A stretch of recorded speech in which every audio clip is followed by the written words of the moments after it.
Blackstone and Urban Audiobooks present La Familia 2 by Paradise Gomez. This book is read by Rhyan Neco. Prologue. Click! The loaded clip to the 9mm easily slid into the chamber, like dick into pussy, and the tool was ready for death. The hammer was cocked back and the safety switched off. The gun, in the hands of a killer, was ready to create a homicide on a cold Friday night.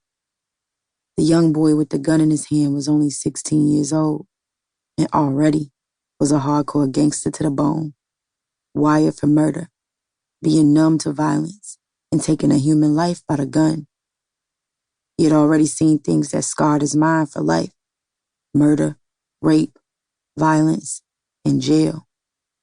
His eyes and heart were cold as frost forming on a car windshield on an early winter morning.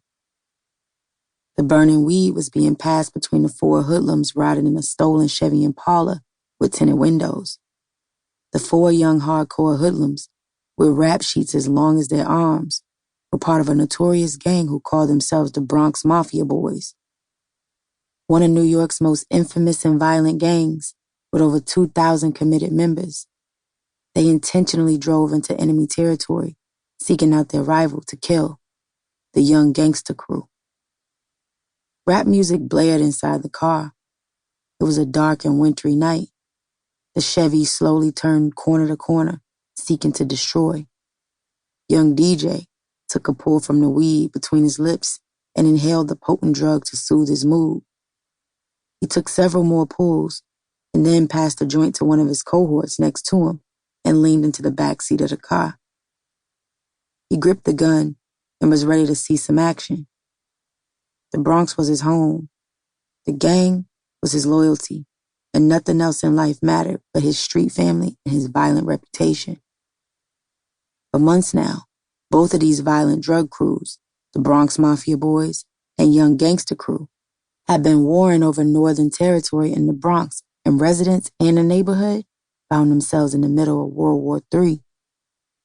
Since the life sentence Rico received in his Rico trial, the streets and the drug market was left wide open for fledgling gangsters and drug crews making their way up the ladder and solidifying a position on the streets. Bloodshed started to become a regular in the Bronx streets. People were scared to leave their homes.